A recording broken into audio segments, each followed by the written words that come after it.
ngabekwa namabhosi uphinde ngazobekwa nobaba ongizalayo. Siyabonga kwikomiti noma nje sebenzele lokuphutha kodwa siyabonga kwikomiti lenkonzo isikhumbuzo ukuthi ngelinye ilanga sahawukela. Dlula ezwini mase ngihlala phansi. Umvangeli lo uLuka 23 ivesi sizoqalisa ku42. Yebo bafuthu. Sase sithi Jesu ngikhumbule nxa usufike embusweni wakho. Wathi kuso ngiqinisile ngithi kuwe namuhla uza kuba nami eparadise. Baba liphilile linamandla liyahlaba liyahlukanisa khuluma kahle moya ingcwele nasekuseni khuluma inhliziyo yakho egameni lika Jesu. Siyabonga bazalwane. Jesu la bese ngihlala phansi ngoba vele ngihijackhiwe. Usesiphambanweni. Esesiphambanweni nje okanye nezelelesi ezimbili. Uthi umbhali ke bazalwane ngakwesokhohlo bekukhona iselelesi uGesma. Ngakwesokudla kukhona iselelesi uDesmos. Uthi umbhali bazalwane kuba khona idialogue phakathi kwalezelelesi. Sithi iselelesi hlambalaza uJesu mawindodana kaNkulunkulu sisindise kanye nathi. Siyaphendula esinye sithi nawe nje ula ngoba umesabi uNkulunkulu. Sithi kambe thina sithola lokhu okusifanele. Yebo yeah. Lithi izwi lenkosi ke bazalwane sasa siphenduka sibheka ngakuJesu. Yebo. Sizwakala sithi Jesu ngikhumbule nxa usufika embusweni wakho. Masithi Jesu bekade simbiza nje siyiselelesi kodwa siyamvuleleka wehlobo zami sithi nje Jesu uzungikhumbule. Into engiyithandayo ukuthi uJesu mayesebiziwe akwenzeki ukuthi athule. Siyambiza iselelesi mayesebiziwe yena uyanyakaza. Lithi izwi lenkosi simthola uJesu ke la esephendula. Uphendula nje bekukhona iziquku bekukhona amabutho elithi izwi lenkosi bebemhlambalaza bemthuba kodwa simzwanga ephendula. Amen. Phinda izelelesi ziyaphikisana ephakathi kwazo kodwa simtholi ephendula. Athu Isaiah 53 na athwaye njengemvu Eyiphakathi. Phambi kwababusi. Kodwa uzungikhumbule selelesi lesi sibiza uJesu. Sesimthola uJesu ke useyaphendula.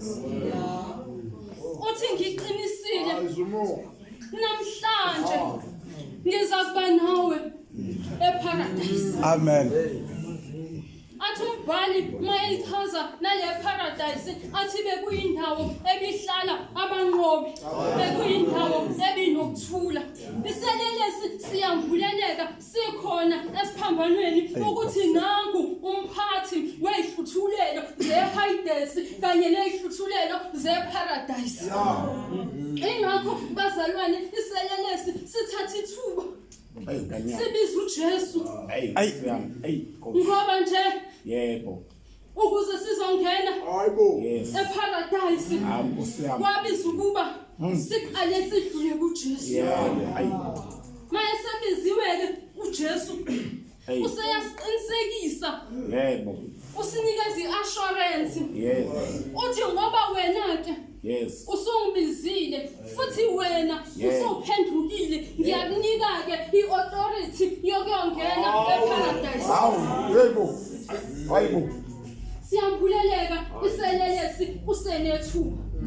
Wangazuthi nakule nkonzo bekufunakala nanabantu abazophenduka ithuba lisekhona.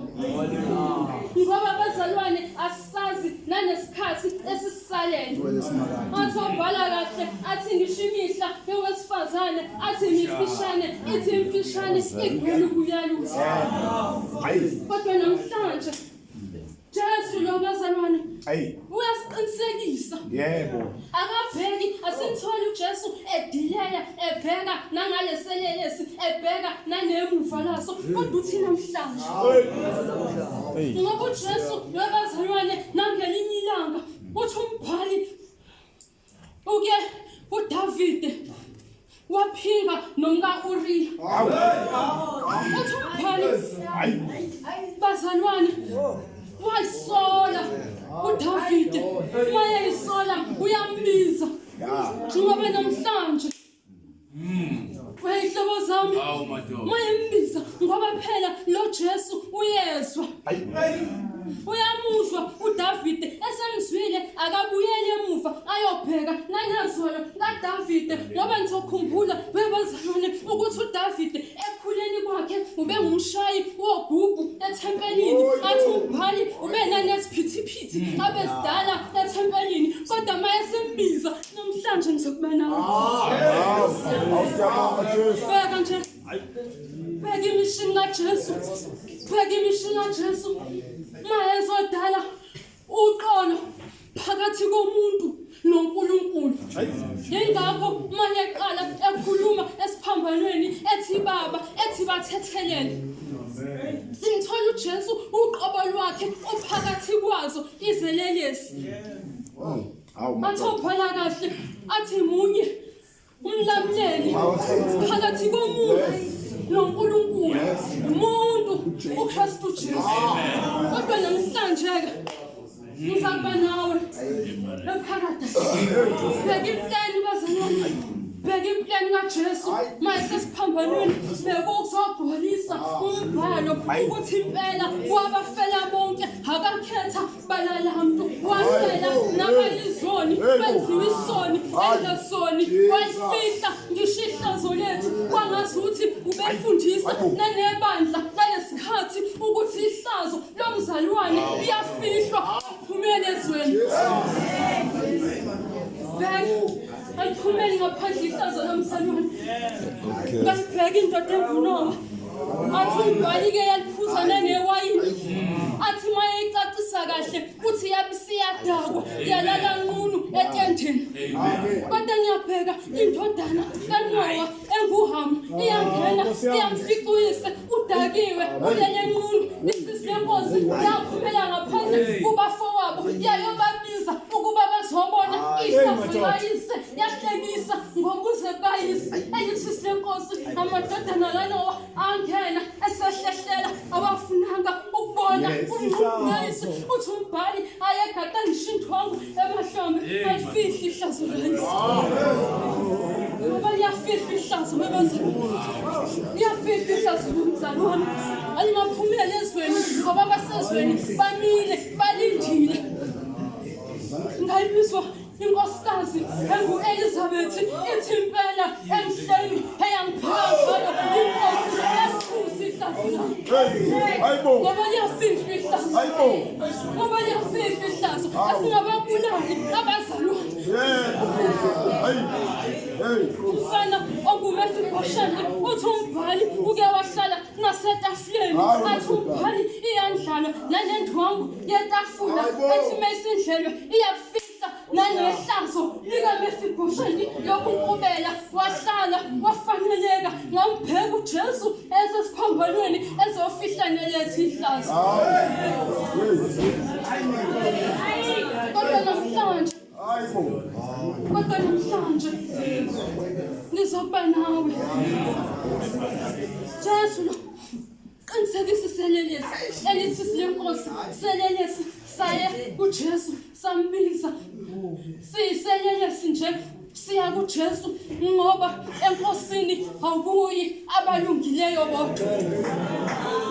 Ngoba siya enkosini simanikiniki izono, siya enkosini nokwehluleka kwethu ngoba siqonda into eyodwa ukuthi uJesu kuphela ohlukanisa umuntu nesono. Engakho uJesu maye babiza ngelinye ilanga akakhethanga bananamntu wababiza bonke nabayizoni ngoba mesebe kuye yena uyawenza umsebenzi. Hlala phansi bazalwane. Jesu la phenduliselelesi, phendula umuntu obeyisoni, uphendula umuntu obeyisigebengu, kodwa uyamuza mayesembiza into ethatha ukuba angakuzwa nawe. Kafana kuyankonzo ubungaphindi ukumnika ithuba, uphinde ukumbiza.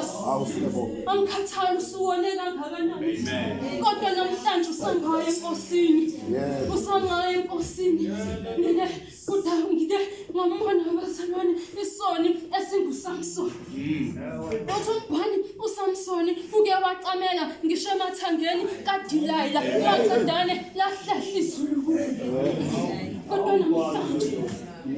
namhlanje ngathi umbhali ngisho sekhishiwe amehlo enyama kepha wambiza uNkulunkulu.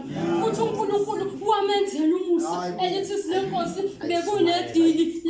bekunedili lamafilisti ebungazi uNkulunkulu wawuDagoni. Athi umbhali uthathiwe uDavide wabekwa naphambili ukuba badatsele. Lithi silenkosi kwahlekiswa ngoNkulunkulu kaSamsoni. Elithi umbhali uthese ebambile ukuze ebambile uSamsoni insika zemvu kwazwakala embiza yena.